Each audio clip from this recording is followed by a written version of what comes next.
જય ગૌ માતા, જય ગોપાલ. કેમ છો મિત્રો? મજામાં? તો મિત્રો આજે આપણે આવી ગયા છીએ મારુતિ ગીર ગૌશાળામાં. તો ભાઈ કેમ છે? બસ મજા મજા. બોલો બોલો તો જય ગૌ માતા, જય ગોપાલ. જય ગૌ માતા, જય ગોપાલ. તો તમારું ગૌશાળાનું પેલા તો નામ જણાવજો ને. શ્રી મારુતિ ગૌશાળા, નસીદપર ગામ, તાલુકો જિલ્લો મોરબી. બરાબર. અને તમે કેટલા વર્ષથી ગોપાલન કરી રહ્યા છો? ગૌપાલન આપણે 15 વર્ષથી કરી રહ્યા ભાઈ. હા હા. તો આમાં તમારે આશરે કેટલી ગાયો હોય છે મારુતિ ગીર આમાં ગૌશાળામાં? નાની મોટી 120 આજુબાજુ ગાયું છે. હા હા. તો મિત્રો તમે બધી ગાયો જોઈ શકો છો રંગરૂપમાં અને બોડી સ્ટ્રક્ચરમાં.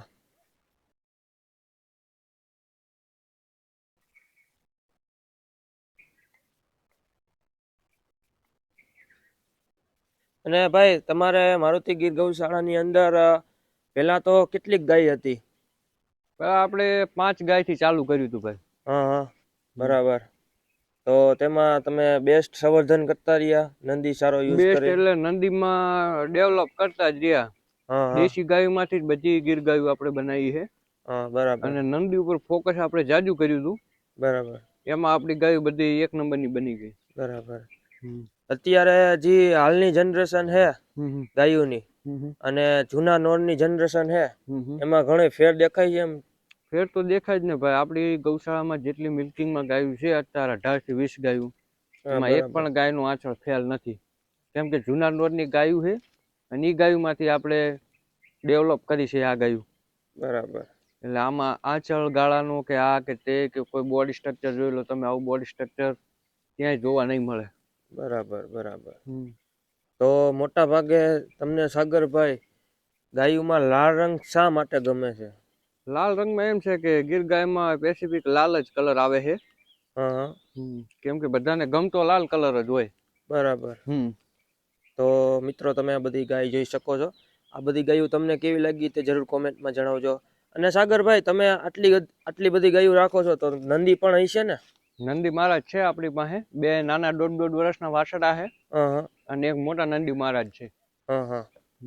તો મિત્રો તમે નંદી મહારાજ તમે જોઈ શકો છો. અને નંદીની ઉંમરની વાત કરી તો સાગરભાઈ? નંદીની ઉંમર 3.5 વર્ષ થઈ ભાઈ. 3.5 વર્ષ થઈ. અને તમે આ સવારે કેટલા ટાઈમ ટૂંકમાં ગાયોને ખવડાવવાનું નીણ પૂરો? સવારમાં નીણ પૂરો સવારે 5 વાગે થઈ જાય. હા, બરાબર. સવારે 5 સાડા 5 નીણ પૂરો કરી દઈ. પછી ગાયું કયો ને એમની રીતે ખાય 9-10 વાગ્યા સુધી. પછી તડકો થાય એટલે આપણે બીજો વાળો એમાં સાંય જતી રહે. બરાબર. અહીંયાથી એવું લાગે કે તડકો હવે નથી લાંબો, 3 સાડા 3 થાય એટલે પાછી અહીંયા નીણ નાખી દઈ અને ગાયું પાછી અહીંયા પાછી આવી જાય. બરાબર બરાબર. તો તમારે આમાં આટલી બધી ગાયું છે તો એમાંથી દૂધણી ગાયું તો કેટલી છે અંદાજિત? અંદાજિત 15-20 ગાયું છે હાલમાં. 15-20 ગાયું. અને આ તમારા ખૂંટનું નામ શું છે? ખૂંટનું નામ લાલો. લાલાનું રિઝલ્ટ આવ્યા છે હાલમાં? લાલાના રિઝલ્ટ છે જ, એ તમને બતાવી દેશું આપણે. હા. તો મિત્રો જોઈ શકો છો આ બધી ગાયું. અને તમે વાત કરતા હતા કે મારુતિ ગીર ગૌશાળાની અંદર અમારે પેલા 6 ગાયું હતી, 6 ગાયુંનો આ બધો વંશ વેલો છે. તો મને 6 ગાયું તમે મને દેખાડો. એ 6 ગાયું તો દેવ થઈ ગઈ છે, પણ એમની વાસળીયું આપણી પાસે છે અને એમની વાસળીયું પછી આર્યા છે. એટલે ત્રીજી પેઢીનો વંશવેલો છે. હા, બરાબર. તો મને દેખાડજો ને. હાલો. વાસળીયું તો નથી હવે તો, એમ કે એમને ઉંમર થઈ ગઈ છે ભાઈ, આપણે નોખી રાખી છે. એમની વાસળીઓની વાસળીયું અહીંયા છે બધી આમની જ. તો અને શું કારણે અલગ રાખવામાં આવે છે? આ અલગ એમ કે હવે આમની અવસ્થા થઈ ગઈ છે. બધી 18-19 વર્ષની ગાયું છે અને હવે આમને એમ કે નંદી મહારાજ થી ક્રોસ ન થવા દેવાય. નકર પછી એમને તકલીફ પડે. બરાબર. એટલે આપણે અલગ રાખી છે. અને આ બધી ગાયું રહી તે કેટલાક વેતર અંદાજિત વિહાણેલી છે? આ બધી 14-15 વેતર વિહાણેલ છે. 14-15 લીટર. તો આપણે અવેડો છે, આનાથી શું ફાયદા છે? બધા એમ કે છે કે અવેડા માથે લીમડાના પાન ને એવું બધું નાખવામાં આવે પાણીમાં, આ ફૂલ ને એનાથી શું ફાયદો થાય? એનાથી ફાયદો એ થાય મોટામાં મોટો કે ભાઈ કે મોર ખરે ને જે હા હા લીમડાના હા એ બધા અવેડાના પાણી ઉપર ખરે ને હા અને ઈ ગાયું પાણી પીવે ને એટલે ડીવોર્મિંગ એનું ઓટોમેટિક થઈ જાય કુદરતી રીતે. બરાબર. આપણે કોઈ ડીવોર્મિંગ કરતા નથી, કુદરતી બધું થાય. હા હા. અને ગાયોનું સ્વાસ્થ્ય સારું રહે, ગાયનું તંદુરસ્તી જળવાઈ રહે. હા હા. લીમડો તો આપવો જ જોઈએ ગાયને, પણ આપણે લીમડામાં મોર આવે છે ઓટોમેટિક જ છે બધું કુદરતનું. આપણું મનુષ્યનું કોઈ બનાવેલું ઓટોમેટિક નહીં, કુદરતનું ઓટોમેટિક બનાવેલું છે બધું. એટલે ગાયું બધી પ્રાકૃતિક રીતે જ રાખવાની, પ્રાકૃતિક રીતે જ. વાડામાં એની રીતે છૂટી, જ્યારે ખાવું હોય ત્યારે ખાઈ લેવાનું, મજા આવે ત્યારે ખાઈ લે, મજા આવે ત્યારે બેસી જાય, પાણી પીવું હોય ત્યારે પી લે, મજા આવે ત્યારે પાણી પી લે. હા હા. અને ગાયું રાખવાથી શું શું ફાયદા થાય સાગરભાઈ? ગાયું રાખવાથી ભાઈ ફાયદા તો ઘણા છે. હવે ગાય માતાના શું કે ફાયદા તમે જેટલા ગણો ને એટલા ઓછા ફાયદા છે. તો ગીર ગાય ને દેશી ગાયમાં એમ કે સ્વભાવમાં ઘણો ફેર હોય છે. ઓલી થોડીક આકરી હોય એમ, દેશી ગાય હોય ને થોડીક આકરી હોય, કાકરી ટાઈપમાં. અને ગીર ગાય હોય એકદમ હોજી હોય, તમારા બકરી જેવી. નાનું છોકરું છે મારું, 1.5 વર્ષનો છોકરો છે, ઈ આંચળ ગમે ગાયના વાડામાં ફરતો હોય ને આંચળ ગમે ગાયના કરી લે. કોઈ ગાય એને આગા પાછું ન કરે. હમું એને ચાટે ગાય. એટલી ગા સમજુ, ટૂંકમાં ગાય એટલી સમજુ, ગાયમાં એટલી બુદ્ધિ. તો મિત્રો તમે આ બધી ગાયો જોઈ શકો છો. આનું નામ પદ્મિની છે. પદ્મિની છે આ ગાનું. આની માં છે ને એ અંદર જ છે. ઈ 15 ઓલે જી તમે કયો છો કે 6 ગાયોનો વંશવેલો છે, આ એમાંથી જ છે ને? 15 વેતર વિયાણલ ઈ બધી ગાયો જ છે. આ એમની જ વાસળી છે બધી. દૂધમાં બધી કેમ 10 12 15 લીટર હશે ગાય? દૂધમાં કોને પહેલા વેતરમાં 6 લીટર આવે છે. જી ઓલી આપણે ઓળખી હતી એની વાછળીઓનો બધો વંશવેલો, આનો વંશવેલો આ બધો જળવાય છે. તો આ બધી ગાયો રહી, એ બધી ગાયો 15 લીટર હશે દૂધમાં. દૂધમાં તો હવે મેક્સિમમ આપણે જે આ ગાય રહી ને, જો સામે ગમે ને નીણ ખાય છે ને, એ ગાય નું એક ટાઈમ નું 1300 આપણે દોયેલું છે. એક ટાઈમ નું. બરાબર. 1300 તમે એક ટાઈમ નું. 1300 દોયેલું છે. અને આ બધી ગાયો 15 વેતર વિહાણેલી છે. 15 વેતર વિહાણેલ છે.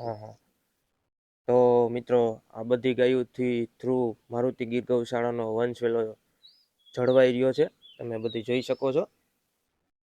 અને સાગરભાઈ આપણે આ લાલો બુલ છે તેના વાછડા વાછડીઓ મને દેખાડજો. ભલે, હાલો બતાવી દઈ તમને. લાખી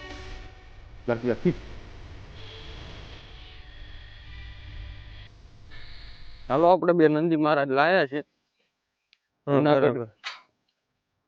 જુનાગઢ થી, એ પણ જોઈ લો. અલગ જ છે આખે આખું નંદી મહારાજ હાટું.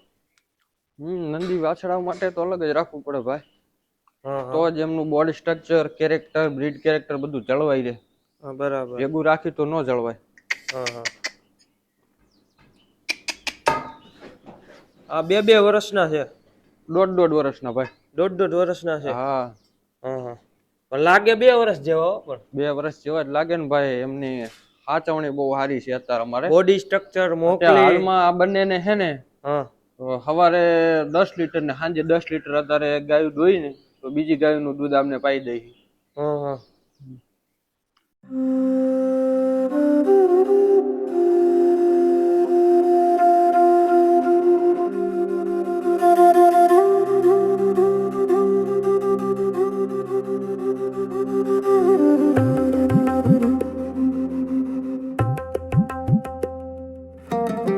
ફરતા નથી થયા ને? ના ના ના. આના રિઝલ્ટ કેવા આવશે અંદાજિત તમને કેવું? આના રિઝલ્ટ તો તમે વાત જ જવા દો ભાઈ. રિઝલ્ટ આનું કેવું? આમાં કાંઈ ઘટે નહીં. આવી વસ્તુ હોય ને એના રિઝલ્ટમાં કાંઈ ઘટે નહીં. મિલ્કિંગમાં આ તે બધું આનું વાસરું બધી રીતે ઓકે જ હોય. બરાબર.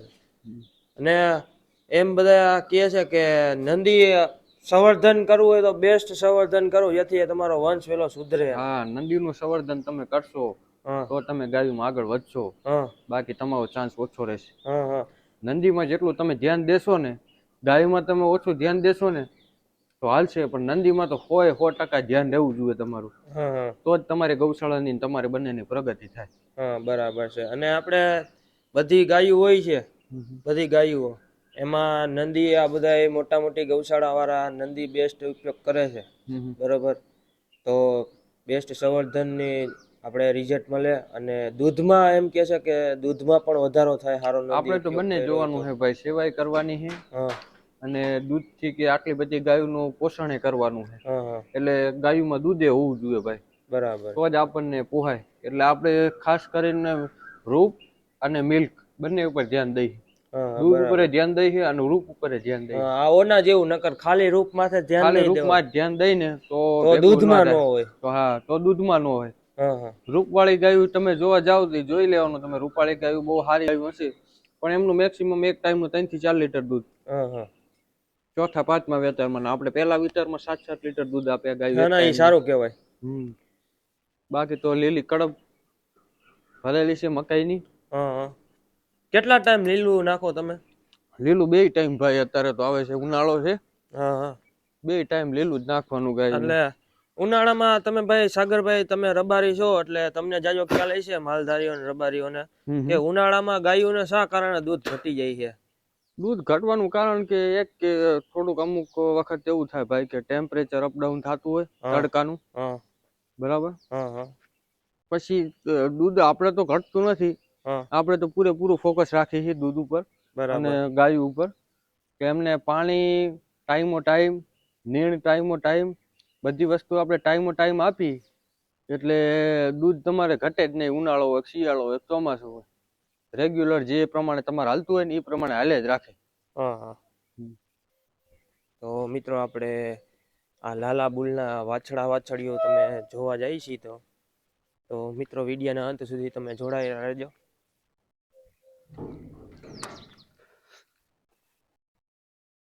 આજ તો સાગરભાઈ સવાર સવારમાં સુપ્રભાત કરી નાખી હો. સવાર સવારમાં ભાઈ સુપ્રભાત કરી નાખી.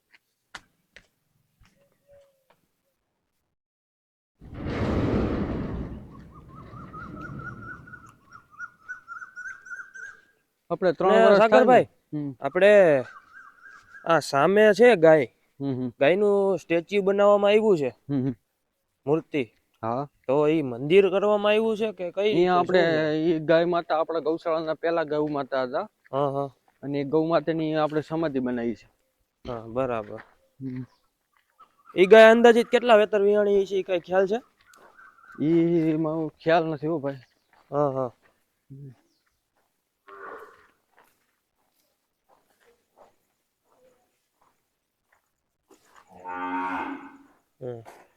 અને તમે આપણે આ છાપરાનું કામકાજ પણ વ્યવસ્થિત રીતે છે, ફેસિલિટી ગાયોને, તો ગાયો માટે તમે ટૂંકમાં એમ મારું કહેવાનું એમ છે કે આવી બધી ફેસિલિટી ગાયોને આપવાની હોય છે, બરોબર. તો તમે છૂટા દોવો છો કે આ છાપરામાં લઈ આવીને દોવો છો?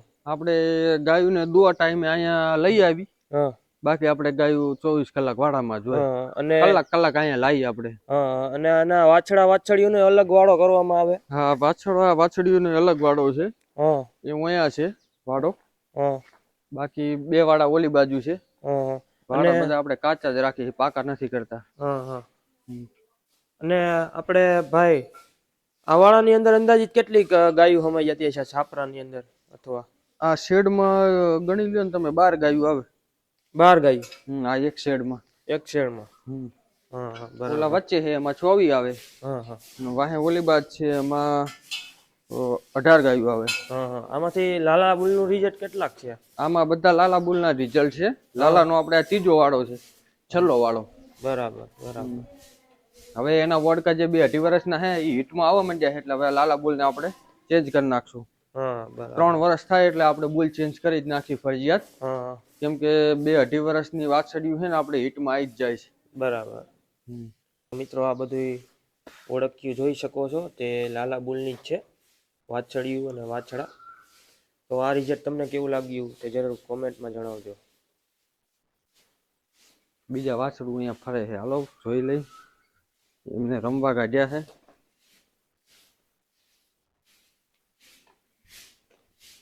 દરરોજ રમવા છૂટા કરી દેવાના દર સવારે. સવાર પડે એટલે રમતા હોય બધા.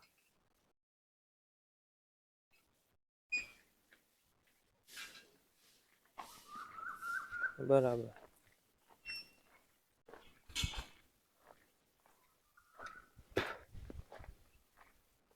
આ તો હજી નાના છે બધા કોને 15 દિવસ આજુબાજુના છે આ વાછડી બધી. હા, છૂટા મૂકવાના રમવા. છૂટા દૂધ પીને રમવા મૂકી જ દેવાના. દૂધ એમને મજા આવે એટલું પી લઈએ. હા, પછી દોડધામ કરતા હોય, કૂદતા હોય. હા, સાગરભાઈ, આપણે વાછડા ને વાછડિયું છે તો ફરજિયાત બધી ગાયું વિહાયેલી હોય તો 2 આચર ધવરાવી જ દેવાના વાછડા વાછડિયું ને. હવે એમાં એવું છે કે જે પ્રમાણે ગાયનું દૂધ ને જે પ્રમાણે વાછડાની કેપેસિટી, બરાબર, જેવી રીતે વાછડું સમજી લ્યો કે નાનું હોય એટલે અડધો આચરથી આપણે સ્ટાર્ટ કરી, જેમ જેમ એનો ગ્રોથ થતો જાય વાછડાનો એ રીતે આપણે એને દૂધ દેતા રહી. સમજી લ્યો કે મહિનાનું વાછડું થાય એટલે આખો આંચળ ધાઈ જ જાય, ઉપાડી જ લે આખો આંચળ. બરાબર. પછી જેમ જેમ એનો ગ્રોથ વધતો જાય એમ એમ 2 આંચળ દેવાના, પછી 3 દેવાના. પછી આપણે સમજી લ્યો કે વાછડું 5-6 મહિનાનું થઈ જાય એટલે આપણે ગાયને દોતા જ નથી, વાછડું ધવરાઈ દઈએ. બરાબર, જેથી કરીને વાછડાનો ગ્રોથ થાય એમ. હા, એમાં જ વાછડાનો ગ્રોથ થાય. બાકી તમે દૂધ ખેંચી લ્યો ને વાછડાનું દૂધ ન પાવો તો એમાં વાછડાનો ગ્રોથ ન થાય. હા, બરાબર. એમાં પહેલું દૂધ માતાનું, પહેલું દૂધ માતાનું. હા, જન્મે ત્યાંથી 6-7 મહિનાનું થાય ગા જ્યાં સુધી દોવા દે ત્યાં લગી પહેલું દૂધ માતાનું. પહેલું દૂધ માતાનું. હા. તો મિત્રો, આ બધા વાછડા વાછડીઓ તમે જોઈ શકો છો. અને ભાઈ, આપણે તમારી મારુતિ ગીર ગૌશાળા છે તો તમારે આ બધી ગાયો છે તો અંદાજિત કેટલા લીટર દૂધ થતું હશે એક ટાઈમનું થઈને? એક ટાઈમનું અત્યારે કોને આપણે 12 થી 13 ગાય મિલ્કિંગમાં છે, 70 લીટર દૂધ થાય. 70 લીટર એક ટાઈમ. તો તેની પ્રોડક્ટ બનાવો છો કે કઈ રીતે? ના, આપણે ગામમાં બધા લઈ જાય. અહીંયાથી લઈ જાય. હા. તો મિત્રો, આ દૂધ બધા વ્યક્તિ લઈ જાય છે, અહીંયાથી તમે જોઈ શકો છો. હાલો મિત્રો, ફરીથી મળશે મારા નવા વિડીયોમાં. મારી ચેનલ ગમી હોય તો લાઈક કરજો, શેર કરજો અને સબસ્ક્રાઈબ કરજો.